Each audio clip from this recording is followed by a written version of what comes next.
CBS 성경교실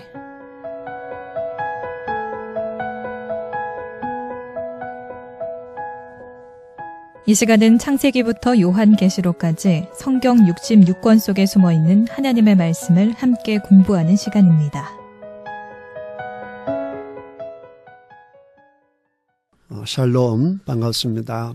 여러분들과 함께 창세기를 공부하게 될 최영삼 목사입니다. 오늘도 변함없이 저를 도와주실 귀하신 세 분 나오셨습니다. 한 분씩 소개해 주시겠습니다. 반갑습니다. 새창원교회 임순섭 장로입니다. 안녕하세요. 새창원교회 정화진 집사입니다. 안녕하세요. 새창원교회 구종혜 집사입니다. 네, 반갑습니다. 오늘은 창세기 5장을 공부하도록 하겠습니다. 이제 4장에서 우리가 가인의 자손을 공부했는데 오늘은 5장 아담의 계보, 좀 더 구체적으로 얘기하면 가인과 구분이 되는 셋의 계보에 대해서 공부를 해보도록 하겠습니다. 우리가 한 가지 기억해야 될 것이 있는데 5장하고 4장하고 그 시간적인 간격이 다르지 않다는 겁니다. 우리가 이제 4장을 보고 5장을 넘어가니까 이거를 자세히 생각하지 않으면 4장이 끝나고 5장이 됐으니까 4장의 세월이 다 끝난 다음에 5장의 세월이 진행될 것 같다라는 이제 생각을 할 수가 있는데 여기서 아셔야 될 것은 가인의 자손과 셋의 자손이 그 시간대가 같다라고밖에 볼 수가 없죠. 아담이 가인과 아벨을 낳고 그다음 이제 가인 쪽에 이제 자녀들 하는 계속 한 대씩 이어지고 셋의 가문도 한 세대 한 세대 이어진다고 한다면 시간적인 흐름이 같이 흐를 것이다라는 것을 우리가 이제 상식적으로 생각해 보면 되겠습니다. 이제 5장 1절에 보시게 되면 이것은 아담의 계보를 적은 책이니라 이렇게 해서 하나님이 사람을 창조하실 때에 무슨 모양으로 창조하셨다라고 했죠? 하나님의 모양대로 하나님의 모양과 형상대로 지었었음을 다시 밝히고 있습니다. 2절에 보시면 남자와 여자를 창조하셨고 그들이 창조되던 날에 하나님이 그들에게 복을 주시고 그들의 이름을 뭐라고 지었다라고 했죠? 사람이라. 이게 좀 유념하셔야 될 것이 남자와 여자를 창조하시고 그들에게 복을 주시고 그들의 이름을 뭐라고 했어요? 사람이라고 했다. 그러니까 이 사람의 개념이 굉장히 포괄적이다라고 하는 것을 우리가 이제 볼 수 있습니다. 3절에 보시면 아담은 130세에 자기의 모양, 곧 자기의 형상과 같은 아들을 낳아 이름을 셋이라 하였고 그랬습니다. 하나님은 아담을 하나님의 모양과 형상으로 지으셨는데 이제 아담은 셋을 낳을 때 누구의 형상으로 낳았다고 했죠? 자기의 형상이니까 자기가 누굽니까? 하나님. 아담이니까 그렇죠. 아담의 형상과 같은 아들을 낳고는 이름을 셋이라 했다라고 했어요. 그 다음에 이제 아담은 셋을 낳은 후 800년을 지내며 자녀들을 낳았다. 전번에 지난 시간에 말씀드렸죠. 아들들, 딸들을 낳았다. 그리고 그는 930세를 살고 죽었더라라고 했습니다. 여기 보게 되면 이제 죽었더라라고 하는 얘기가 나오는데 우리가 이제 하나님이 아담에게 무엇을 먹으면 정령 죽으리라라고 했습니까?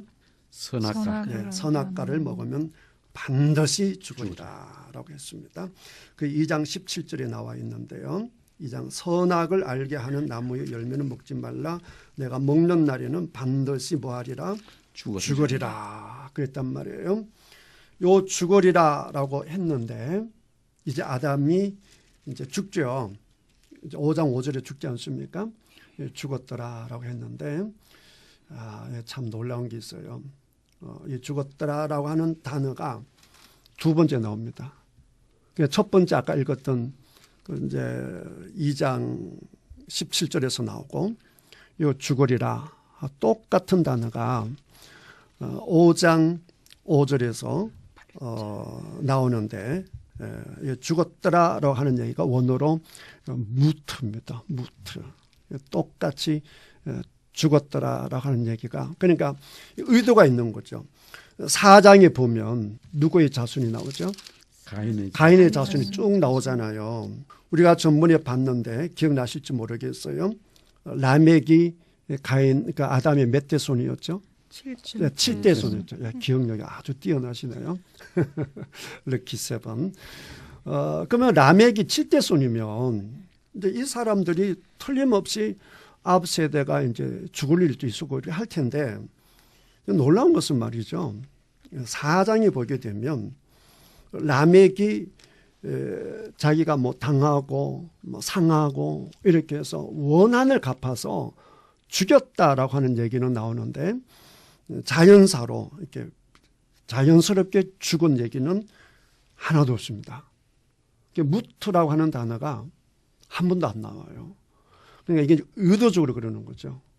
무슨 의도가 있겠어요? 하나님의 말씀은 반드시 뭐한다? 이루어진다라고 하는 것을 보여주는 거예요. 반드시 죽으리라. 이게 무트거든요. 죽는다. 무트거든요. 이제 5장 5절에 가게 되면 아담이 어떻게 됐어요? 죽었다. 무트했다는 거예요. 죽었다라고 하는 얘기죠. 그러니까 하나님의 말씀은 반드시 다 이루어진다라고 하는 것을 이제 의도적으로 이렇게 일부러 적고 있는 거예요. 그래서 4장에는 보게 되면 죽었다는 얘기가 한 번도 안 나옵니다. 이런 데서 이제 이런 것이 이제 보이기 시작하면 성경 보는 재미가 이제 훨씬 더하고 하나님 말씀이 얼마나 이제 오묘하게 이렇게 성취되어 가는가라고 하는 것을 이제 알 수가 있습니다. 5장에 이제 여러 사람이 나오는데요. 아담 다음에 이제 6절에 보게 되면 이제 셋이 나오지 않습니까? 셋이 나오고 그 다음에 이제 에노스가 나오고 이러는데요. 에노스에 대해서 우리가 지난 시간에 잠깐 언급한 게 있었습니다. 4장 25절, 26절을 좀 보면서 좀 복습도 좀 하고 에노스에 관한 얘기를 좀 해보도록 하겠습니다. 우리 장로님께서 4장 25절, 26절 읽어주시면 고맙겠습니다.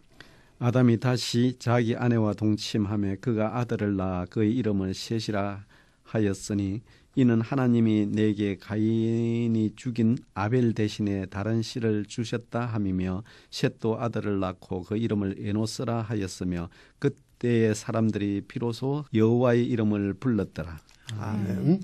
지난번 시간에 마지막 한 10분 정도의 많은 분량을 제가 말씀을 드려서 오늘 잠깐 이렇게 좀 이렇게 짚고 넘어갈 필요가 있을 것 같습니다.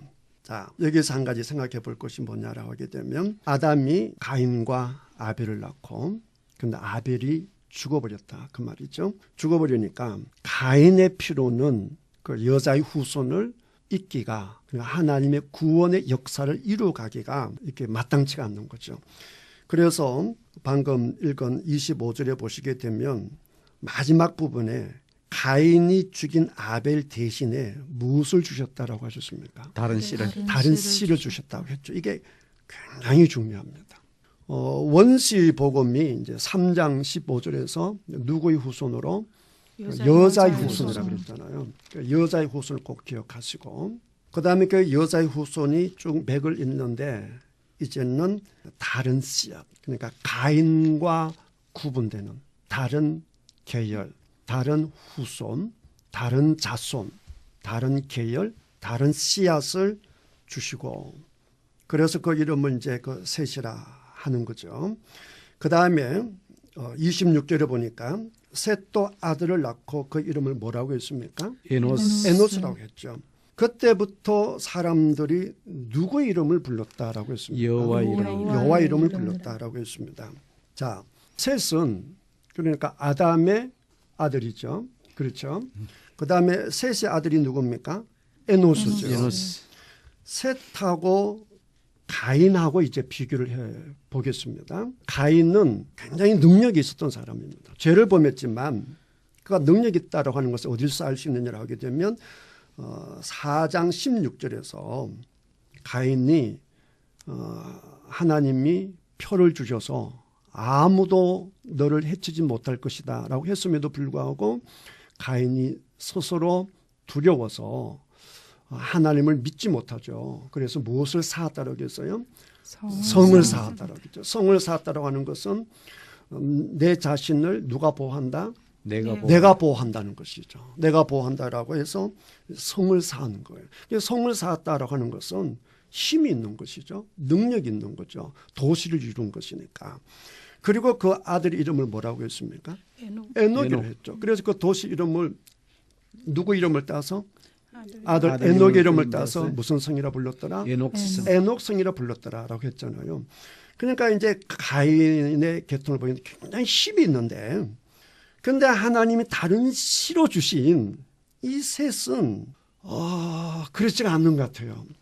어디서 알 수 있느냐를 하게 되면 이름을 에노스라고 했단 말이에요. 이제 원어 뜻을 모르면 이게 안 보이죠. 에노스가 무슨 뜻인지를 모르니까. 한번 들어보세요.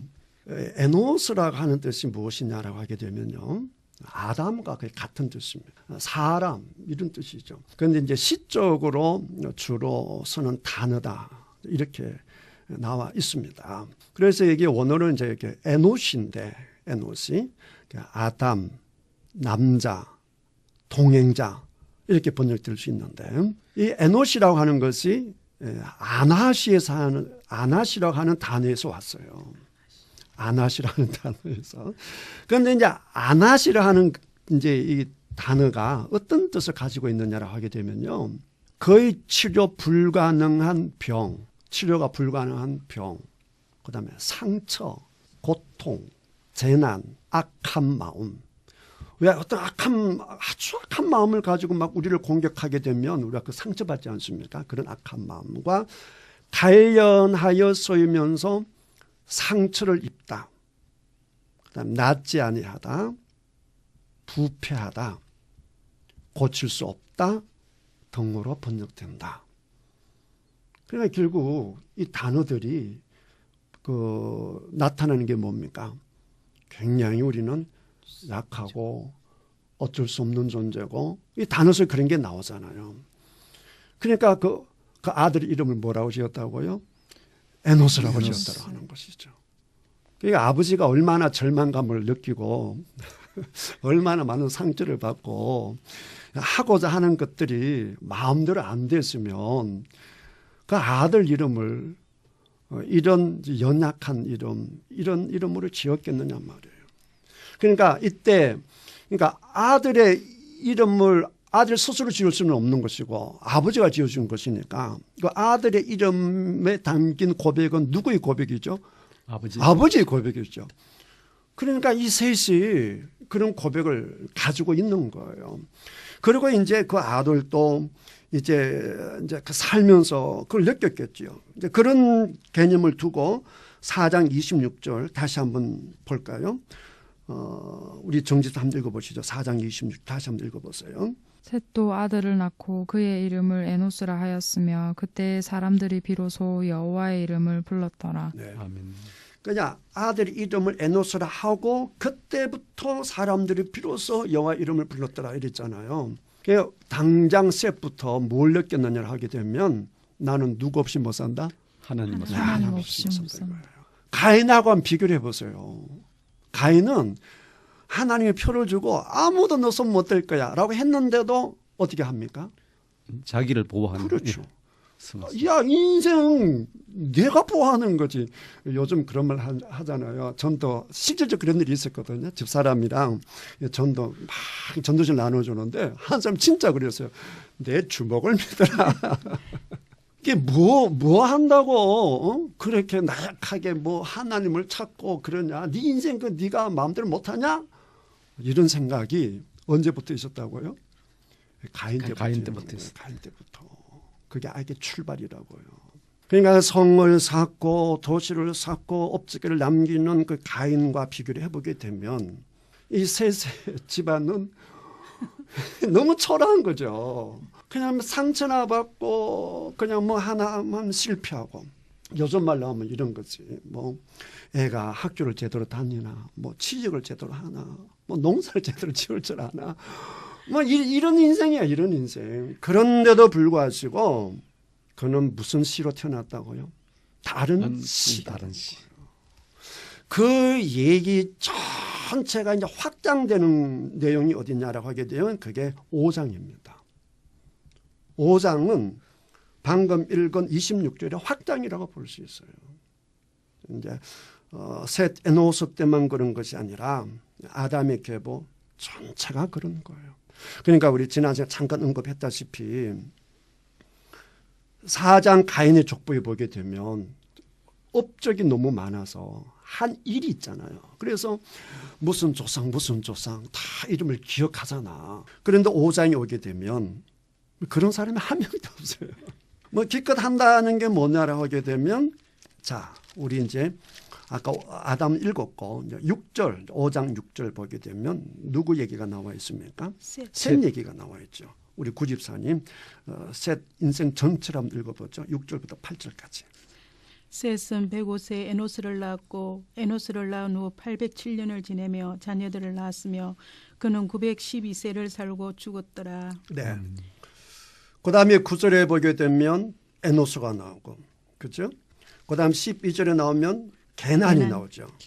그 다음 15절에는요 말랄, 18절은요 야렌요. 내용은 동일합니다. 메시아까지 살고 누구를 낳고 그리고 죽었다. 이게 전부 다입니다. 뭔가 이렇게 가인의 후손처럼 뭔가 이렇게 요즘 말로 빵빵한 뭔가 하나 이러는 게 있으면 이름이 있을 텐데 이런 거예요. 그러니까 여러분들이 큰 업적 남기는 거 없이 죽는다라고 해서 스트레스 받을 필요가 있어요, 없어요? 없습니다. 자유하기를 주님의 이름으로 축복합니다. 오늘 5장에서 여러분 그런 큰 은혜를 받았으면 좋겠는데 한 사람 한 사람 하기는 너무 이제 시간이 그렇고요. 오늘은 에녹을 집중적으로 보도록 하겠습니다. 이제 에녹은 유명하잖아요. 그런데 이제 이 에녹도 아담의 몇 대 손? 7대 손이 됩니다. 7대 손. 이게 이제 그 아주 대조가 돼요. 가인의 7대 손은 누구라고 했습니까? 막강했던 사람. 라멕이라고 했죠. 라멕. 그럼 막강에서 아내를 몇이나 두고 아내를 몇 사람 두었다라고 했죠? 둘이나 두고. 그 다음에 그 아내도 똑똑했던 것 같아요. 탁월했던 것 같아요. 그러니까 힘이 있고 탁월한 가인과 똑똑하고 예쁜 두 여인이 만나서 낳은 자식들이니까 얼마나 다들 대단합니까? 그러니까 목축업의 조상이 되고 음악하는 사람의 또 조상이 되고 그다음에 이제 그 기계 농기구 만드는 그런 또 조상이 되고 이렇게 뭐 막강한 힘을 가져서 라멕이 사람을 죽이고도 뭐 했다라고 했죠? 자랑을 했다라고 했습니다. 사람이 더 이상 악할 수가 없는 거죠. 그러니까 이제 다음에 6장에서 아주 골치 아픈 내용을 우리가 다루게 되는데 너무나 이게 이제 논쟁이 이렇게 끝나지 않는 논쟁이 있는데 그 하나님의 아들들 그다음에 사람의 딸들에 대한 얘기가 나오는데 요 4장 5장을 잘 보면 그 하나님의 아들과 그 사람의 딸에 대한 그 맥락을 잡을 수가 있는데요. 여기서 보게 되면 이 라멕은 그러니까 이 죄악을 범하는 사람의 그 대표자라고 볼 수 있습니다. 요즘엔 이런 사람을 짐승이라고 그러잖아요. 괴물. 사람을 죽이고 자랑할 정도니까 어떻게 더 이상 포악할 수가 있겠습니까? 그런데 그 라멕이 가인의 7대 손이라고 그랬죠. 그러면 이제 에녹도 아담의 몇 대 손? 7대 손이라고 한다면 시대가 비슷하겠어요? 아니면 완전히 다른 시대겠어요? 같은 시대. 거의 같은 시대라고 봐야겠죠. 비록 4장에는 알 수가 없어요. 왜냐하면 나이가 전혀 없어요. 나이도 없고 죽은 얘기도 없고 이거는 다 이제 의도적으로 그렇게 하는 거예요. 그렇지만 사람은 상식적이니까 노아 홍수 이전까지는 뭐 인생이 길었는데 뭐 비슷비슷하게 살았지 않겠어요? 그렇다라고 본다면 에녹 때는 굉장히 태평성대했던 시절이라기보다는 라멕과 같은 사람이 버티고 있던 시절이니까 생각해 보세요. 에노시 같이 약한 사람이 누구를 만났다라고 하면 라멕을 만났다 하면 뭐 할 수가 있어요? 죽을 수도 있고. 맞아 죽을 수 있는 거죠. 맞아 죽으면서도 나는 어쩔 수 없어. 어디가 일러주지도 못해. 일러줬다가는 보복으로 지 자식까지 죽여버리고 막 이러는 사람인데 어떻게 할 수 있겠어요. 그런 시대란 말이에요. 그런 시대라고 하는 것을 좀 염두에 두시고 에녹의 얘기를 이제 본격적으로 해보도록 하겠습니다. 에녹의 이야기가 길지가 않아요. 기껏 해봐야 21절에서 24절인데 이 속에서 참 많은 우리가 이제 공부를 할 수가 있는데요. 우리 장로님 에녹 이야기 21절부터 24절까지 한번 읽어주시죠. 에녹은 65세에 머두셀라를 낳았고 머두셀라를 낳은 후 300년을 하나님과 동행하며 자녀를 낳았으며 그는 365세를 살았더라. 에녹이 하나님과 동행하더니 하나님이 그를 데려가심으로 세상에 있지 아니하더라. 아멘. 에녹 처음 나옵니까? 아니면 앞에도 있었습니까? 앞에도 있었습니다. 앞에도 앞에도 있었죠. 있었어요. 누가 에녹입니까? 가인이 가인이. 누구를 낳고 에녹을 에녹을 낳고 에녹이죠. 똑같은 이름입니다. 에녹. 똑같은 이름인데 이 이름의 뜻이 받침, 시작, 선생 이런 뜻이 있어요. 자, 그러면 에녹이 바친다, 봉헌한다라고 하는 뜻이 있는데 그러면 에녹의 이름을 지은 사람은 누구겠어요? 에녹의 아버지겠죠. 아버지. 아버지가 누굽니까? 18절에 나와 있어요. 야렛. 야렛이다. 그러니까 야렛은 믿음이 좋았다라고 봐야겠죠. 그러니까 아들의 이름을 봉헌한다. 그러면 이는 거룩한 씨앗들이니까 누구에게 봉헌한다라고 이름을 지었겠습니까? 하나님께. 하나님께 봉헌한다. 그런데 가인의 아들 또 역시 봉헌한다. 똑같은 뜻이니까 봉헌한다는 뜻이 있어요. 그럼 거기는 누구에게 봉헌하는 게 될까요? 사람에게. 그 사람에게, 자식에게 혹은 자기에게. 자기에게. 벌써 대조가 되잖아요. 그렇죠? 그냥 가인은 성을 쌓고 아들 이름을 짓고 그래서 사람들이 전부 에녹 그런데 사실 이제 우리 장로님은 벌써 손자까지 있는데 장로님을 칭찬할 때가 기분 좋습니까? 아니면 아들이나 손자를 칭찬할 때 기분 좋습니까? 손자를. 그렇죠. 그냥 아들 칭찬해도 더 좋고 손자 칭찬하면 더 좋고. 그러니까 아마 가인도 그랬겠죠. 그래서 다른 사람들한테 뭘 받는 거예요? 칭송을 받는 거죠. 칭송을. 그런데 이게 거룩한 셋의 계보에서 이 에녹은 바치는데 누구에게 바치느냐? 하나님께 바치는 거예요. 우리 인생도 결국 두 가지가 되는 거예요. 공부 왜 하냐? 자기 자신을 위해서. 그렇죠? 집안 출세하기 위해서. 거기 목적이라고 한다면 어느 계열에 속하겠어요? 가인의 계열에 속하는 것이죠. 하나님의 영광을 위하여. 그러면 어느 계열이겠습니까? 거룩한 셋의 셋. 아벨의 거룩한 계열에 서는 것이죠. 그 다음에 이제 봉헌한다 이런 뜻도 있지만 시작한다라는 뜻도 있어요. 에녹은요, 우리 보면 알겠지만 하나님과 동행하고 하나님과 함께해서 여러분 에녹하면 생각나는 게 뭡니까? 에녹하면 딱 떠오르는 게 뭐죠? 죽음을 죽은 보다 그렇죠. 들림 받았다. 안 죽었다. 안 죽고 하늘나라 갔다. 그래서 우리 에녹은 다 기억하지 않습니까? 그래서 하나님과 동행하고 하나님과 믿는 자는 무엇을 보지 않는다? 죽음을 보지 않는다라고 하는 것을 몸으로 보여주고 그걸 시작하신 분이 에녹이죠. 그런 스승의 뜻이 있는 거예요.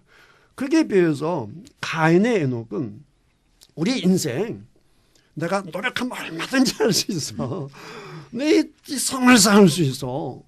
이게 이제 출발점이죠. 여러분 바벨탑 뭐 기억납니까? 안 납니까? 바벨탑 아시죠? 바벨탑의 특징이 뭡니까? 바벨탑 하면 생각나는 게 뭡니까? 우리의 이름을 내자. 우리의 이름을 내자. 또 뭐가 생각나죠?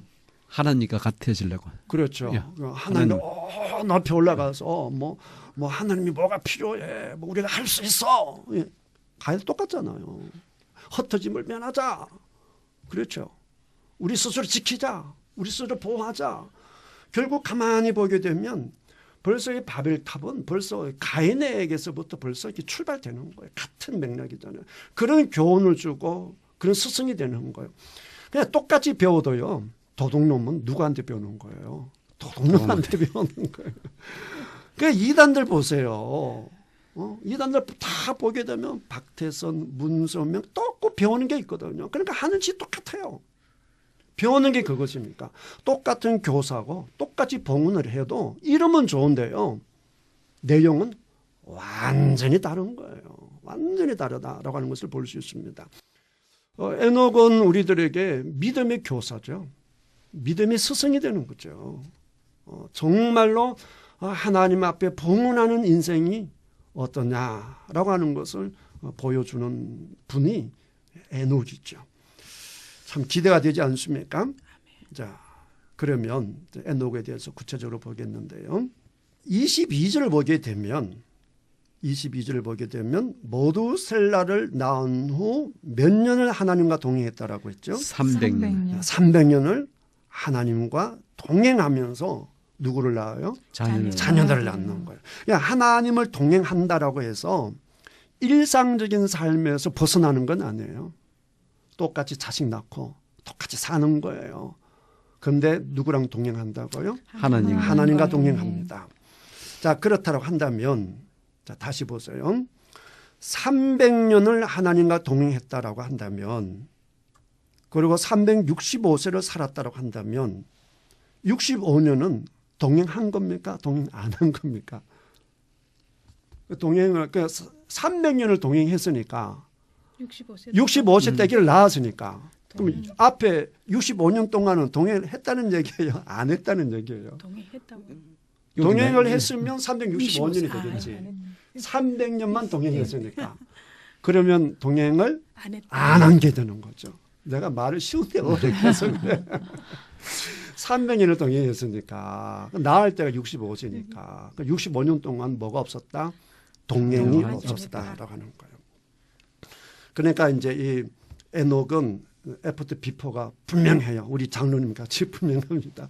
우리 장로님께서도 예수님 믿기 전, 예수님 믿기 후가 분명합니다. 참 복된 분이죠. 에녹이 그런 분이고 신약 성경의 대표적인 사람이 바울이잖아요. 바울도 예수님 만나기 이전과 이후가 완전히 구분되는데 에녹도 그래요. 그런데 에녹은 지금 우리가 추론해 볼 수 있는 것은 딱 한 가지밖에 없습니다. 뭡니까? 아기 낳는 거. 그러니까 아기 낳는 이 일이 뭔가 계기가 된 거예요. 이제 아기 낳는 것은 이제 죽음을 계단을 건너는 시간이라고 볼 수가 있죠. 지금 뭐 우리 한국은 굉장히 의학이 이제 발달하고 또 여러 가지 이제 혜택을 누리지만 그래서 이제 아기를 낳다가 아기를 낳다가 아니라 애당초 병원에 가서 아기를 낳죠. 그렇죠. 정화진 집사님도 아기 낳을 때 아예 병원에서 계시다 아기 낳은 거죠. 네. 예. 그렇다고요. 근데 제가 아기 낳을 때만 해도 제가 아기 낳지는 않았지만 우리 사람이 아기 낳을 때만 해도 그때만 해도 이제 아기 낳을 때쯤 되면 이제 병원에 가서 아기를 낳거든요. 아기를 낳는데 아기를 낳다가 이제 이게 문제가 생기면 수술하잖아요. 수술한단 말이에요. 그러니까 요즘 수술해서 낳는 아기들은 만약 옛날에 태어났다고 한다면 굉장히 위험한 산모도 위험하고 아기도 위험한 거죠. 그러니까 요즘 수술한 분들은 사실은 옛날 같았으면 어쨌든 굉장한 어떤 고통의 시간들을 난산이라 그러잖아요. 그런 과정을 거쳤을 것이다. 그러니까 죽음의 문턱을 지난다라고 봐야 하지 않겠어요? 어쨌든 뭐 지금 성경에서 추론해 볼 수 있는 거 한 가지밖에 없습니다. 그러니까 아기를 낳을 때 아마 극한 어려움을 겪지 않았을까 이렇게 이제 추론해 볼 수가 있고요. 그 다음에 그때 단순하게 어려움만 경험한 게 아니라 에녹은요 놀라운 하나님의 은혜를 누립니다. 하나님의 계시를 받습니다. 정말로 어떻게 보면 하나님의 환상을 보는 것이고 하나님의 비전을 볼 수 있는 것이고 정확하게 말하면 하나님의 계시를 받는 사건이 있었습니다. 이것도 이제 우리 한글로만 보면 그게 이해가 안 되죠. 그게 뭐가 있다고 계시를 받았느냐 이렇게 이제 생각해 볼 수 있는데 이유가 뭐냐, 왜 이렇게 말을 할 수가 있느냐라고 하게 되면요, 그 이름 때문에 그래요. 에녹이 65세 아기를 낳고 그 아기 이름을 뭐라고 했다고요? 에녹의 아들 이름이 뭡니까? 모두셀라. 네, 모두셀라입니다. 이 모두셀라라는 이 뜻이 뭐냐? 그가 죽을 때 세상에 끝이 온다, 이런 뜻이 있어요. 그러니까 아들을 놓고 아들 이름 짓기를 어떻게 짓느냐라고 하게 되면 그가 죽으면 세상에 끝이 온다는 거예요. 결론적으로 보게 되면요, 모두셀라가 죽는 바로 그 해에 노아 홍수가 일어납니다. 그대로 성취됩니다. 그 좀 이따 우리 계산돼 보겠는데요, 놀랍지 않습니까? 이걸 어떻게 에녹이 알겠습니까? 모르는 거죠. 누가 가르쳐 줬겠어요? 하나님이 가르쳐 줬다라고 봐야 되는 거죠. 어쨌든 300년 기간 동안 동행을 하게 되는데 그 출발점이 아기 낳을 때예요. 그러니까 여기서 한 가지 우리가 이제 제가 여러분들 좀 위로하고 싶은데요. 이제 모두셀라 얘기는 좀 더 하도록 하고요. 뭐를 가지고 내 위로를 하고 싶으냐라고 하게 되면, 그러니까 이제 에녹이 아기를 낳으면서 혹시 우리 아내가 죽는 게 아닐까? 혹시 우리 아들이 죽는 게 아닐까? 잘못되지 않을까? 이렇게 굉장한 어떤 이렇게 어려움을 가지고 막 스트레스를 받고 이랬을 때에 하나님으로부터 뭐가 왔다는 것이죠? 계시가 왔다는 것이죠. 은혜를 받았다는 거죠. 그런데 이게요, 에녹만 그런 게 아닙니다. 에녹만 그런 게 아니라 다 그렇습니다. 그러니까 처음에 원시복음 나오는 것도 3장 15절에서도 보게 되면 그때는 사실 하나님께 뭐 받든 쭉 뭐를 받고 있는 맥락이죠. 저주를 받고 있는 맥락이잖아요. 그렇죠? 그런 어려울 때 처음으로 그 복음의 씨앗을 하나님이 이렇게 퍼뜨리지 않습니까? 그걸 또 볼 수 있고, 그다음 지난번에 가인 공부할 때 가인이 언제 하나님의 은혜를 누렸죠?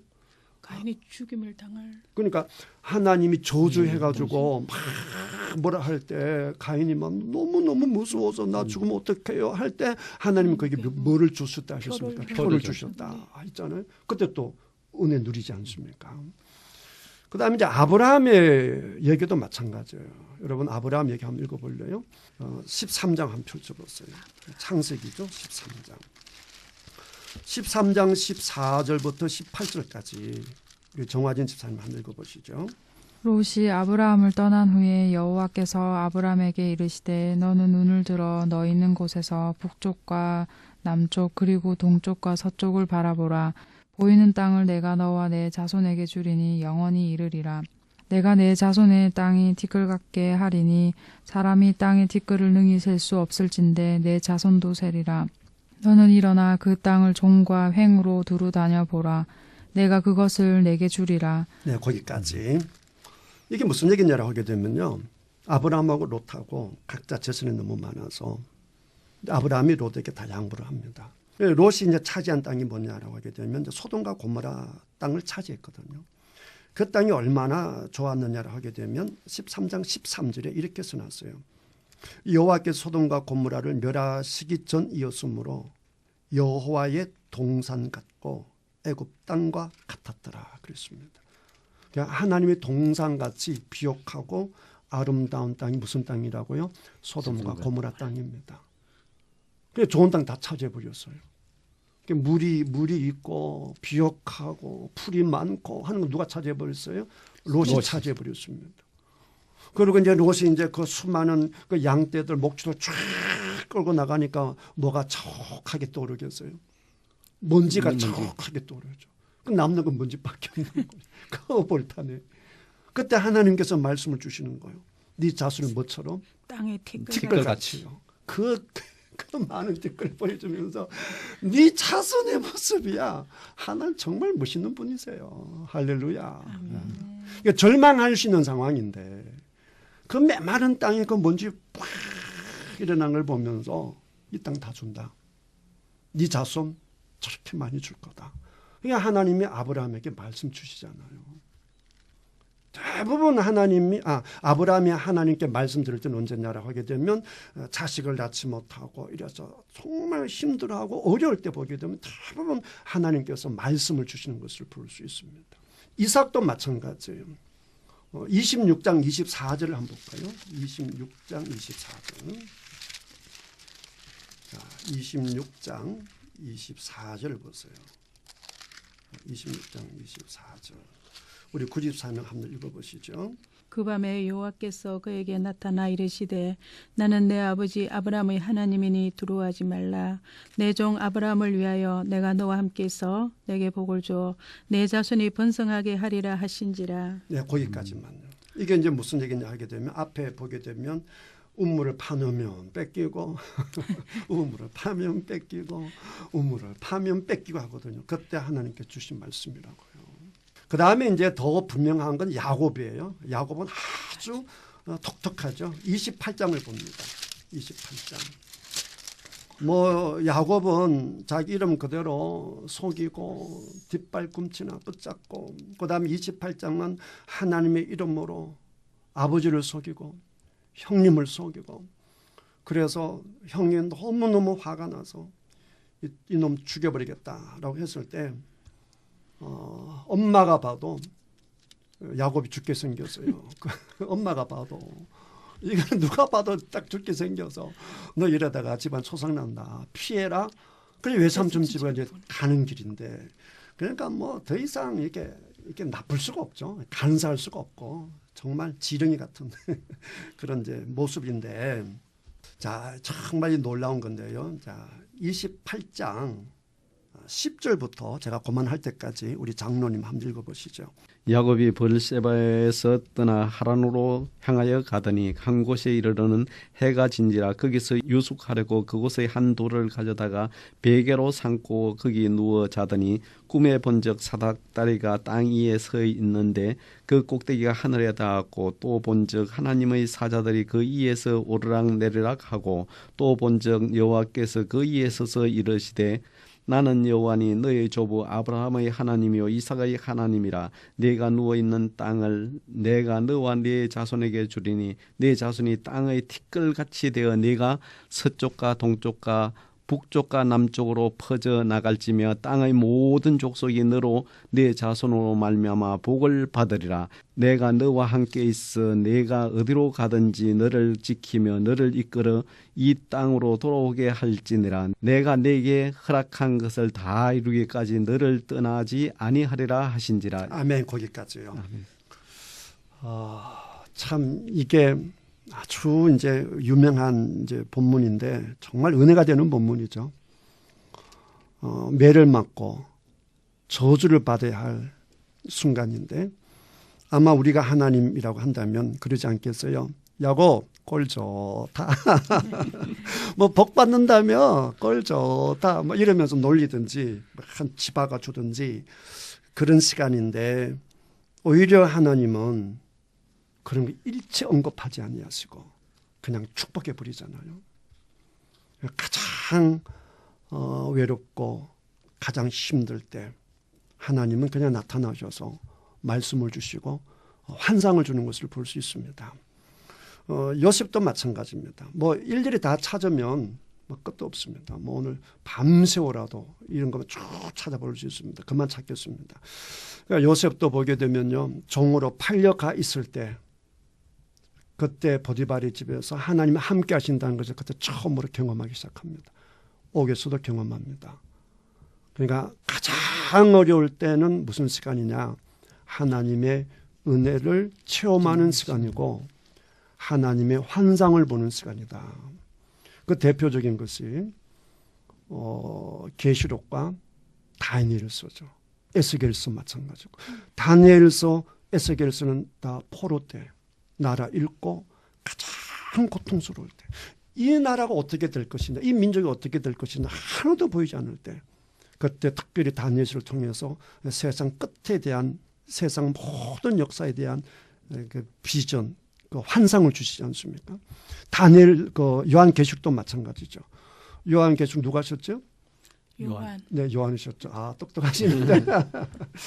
요한계시록 쓴 사람, 그 요한계시록 쓴 사람은 요한이죠. 그러니까 요한계시록이죠. 요한이 어디 있을 때? 밤모습 밤모습 있을 때. 뭐 관광 갔나요? 유배. 했어요. 유배가 있단 말이에요.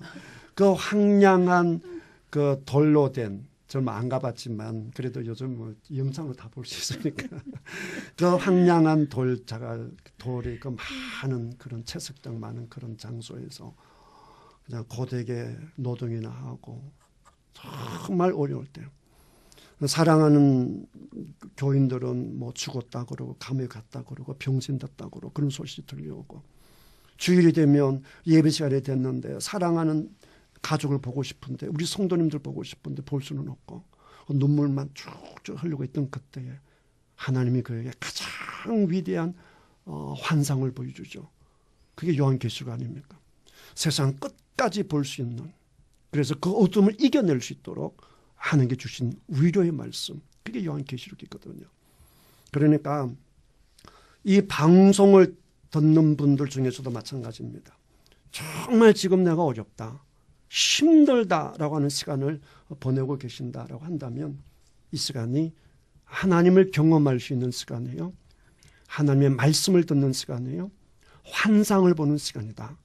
이렇게 생각하시면 되겠습니다. 아멘. 그런데 한 가지 좀 우리가 언급해 볼 것이 있어요. 그게 뭐냐라고 하게 되면 왜 하나님은 이렇게 어려울 때 어려움에 처하지 아니하도록 하시면 더 좋을 텐데 왜 하필이면 어려울 때 말씀을 주시고 환상을 주실까요? 혹시 생각해 보셨나요? 하나님만 따르라고, 자기만 따르라고. 네, 그런 것도 있겠죠. 네, 뭐 오래 사시니까 그런 것도 있겠고, 저는 이런 생각을 해요. 우리가 잘 나갈 때는 하나님이 오셔서 함께 해도 우리가 잘 그거를 몰라요. 못 느끼질 못해요. 왜냐하면 하나님이 옆에 계시면 오히려 이게 방해되죠. 방해도 걸리죠. 눈치만 보여요. 이게 뭐 차라리 안 계신 게 좋잖아요. 막 신나게 노는데 지금 아파트 값이 막 올라가고 막 성을 막 쌓고 내 이름이 축축축축 올라가고 이렇게 온 세상 사람이 나를 칭송하는데 그 하나님께 뭐 괜히 그거 다 하나님께 올려야 되고 귀찮죠. 그러니까 하나님께서 오셨는데도 우리가 무감각할 수가 있고 말씀하셔도 안 들릴 수도 있지 않을까. 그러나 분명한 것은 그거는 뭐 하나의 추측이고요. 분명한 것은 성경의 거의 대부분 은혜, 계시, 환상 이런 것들은 다 어려울 때 왔다라고 하는 것을 에녹 때부터 우리가 이렇게 추론해 볼 수 있겠습니다. 그리고 난 다음 에녹은요 무려 죽는 순간까지 약 300년을 하나님과 동행했습니다. 이 동행했다라고 하는 이것도요 이제 그 사전에 찾아봤더니 히테 그 피엘 형인데 이게 무슨 얘기냐 하면 제기동사예요. 제기동사. 그래서 자기 스스로 하는 것이죠. 그러니까 하나님과 동행하는 것을 억지로 끌려 따라다니면서 하는 것이 아니라 자기 스스로 따라가는 그런 동행입니다. 굉장히 기쁘게 적극적으로 동행한 거예요.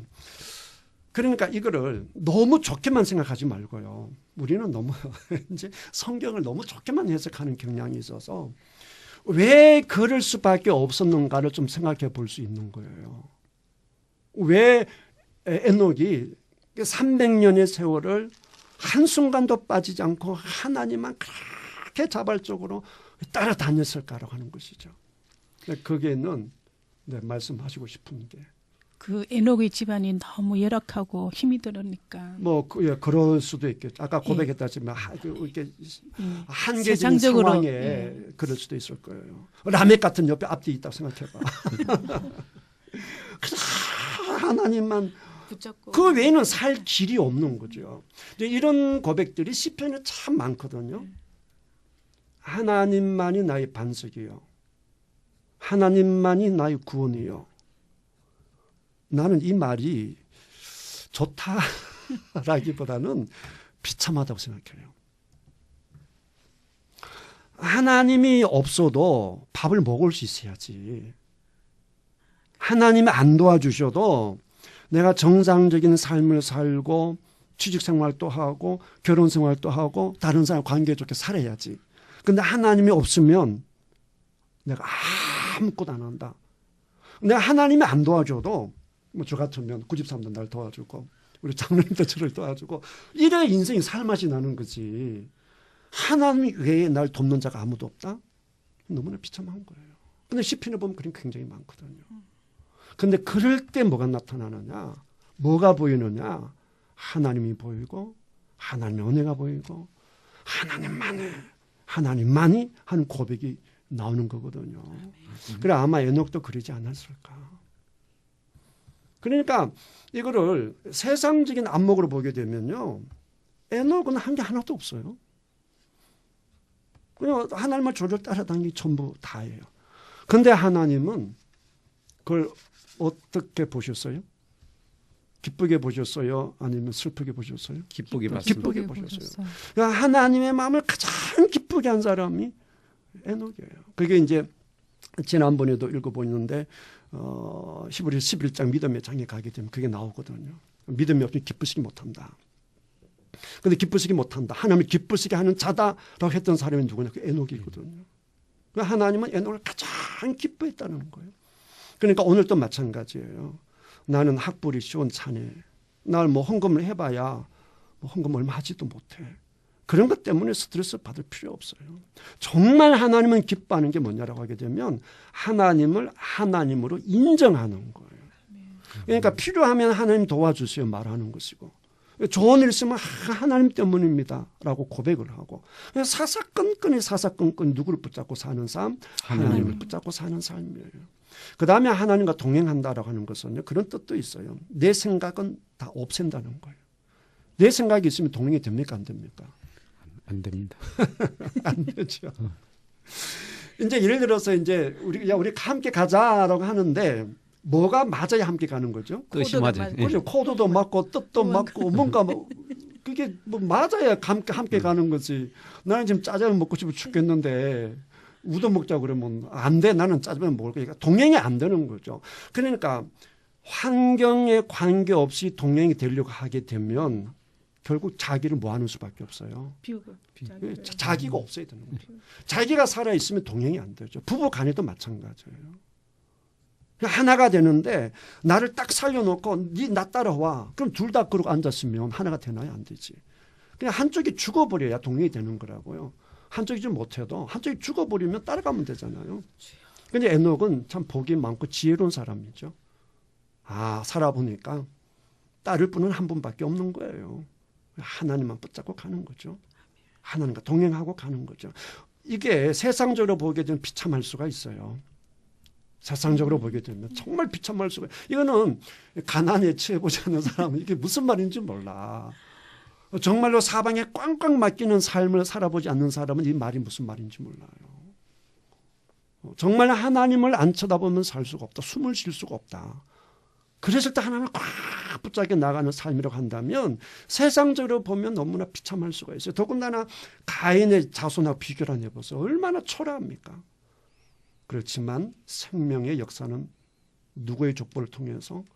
이 셋의 족보를 통해서요. 에녹의 이 라인을 통해서 하나님의 역사에 나가신단 말이죠. 그 다음에 한 가지. 그는 이제 하나님 데려가셨다라고 했잖아요. 요 단어가 딱 두 사람에게 쓰입니다. 에녹하고 엘리야.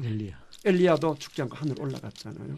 그러니까 에녹도 엘리야도 죽음을 보지 않고 하늘 올라갔어요.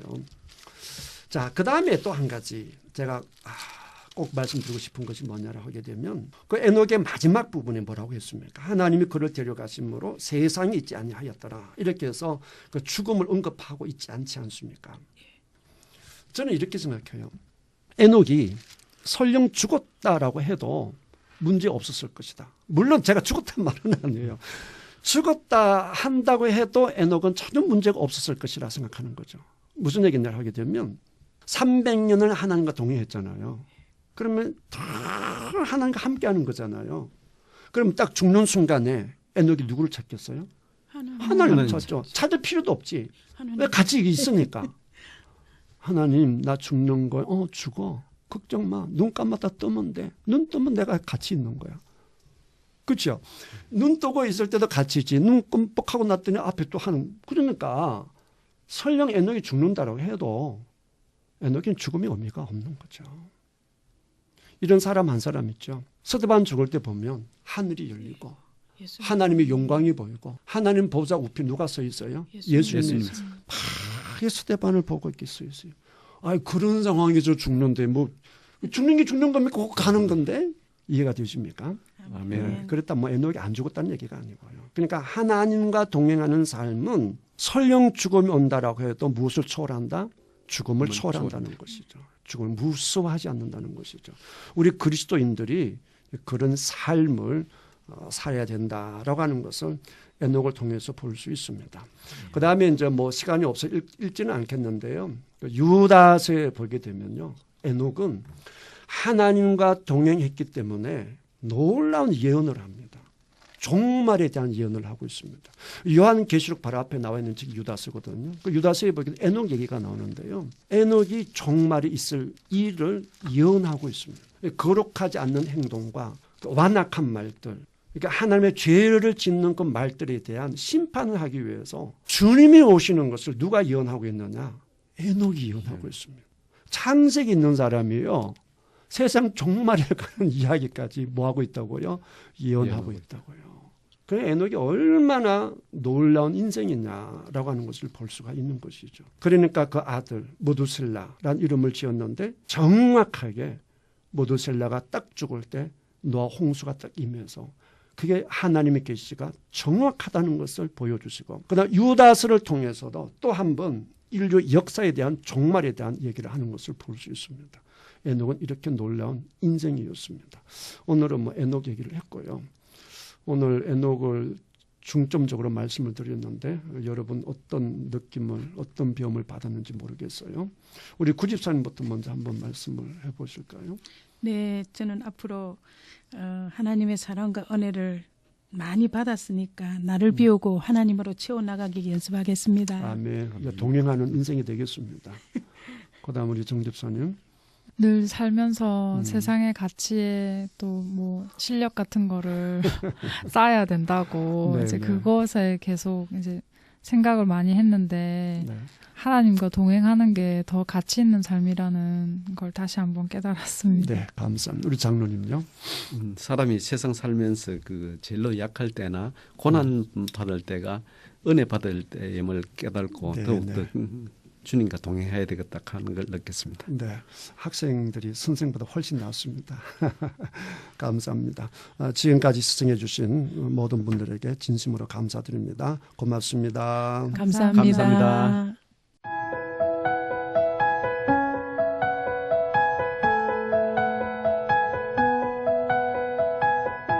CBS 성경교실 지금까지 새창원 교회 최영삼 목사였습니다. 창세기부터 요한계시록까지 성경 66권 속에 숨어있는 하나님의 말씀을 함께 공부하는 CBS 성경교실은 유튜브를 통해 다시 들으실 수 있습니다.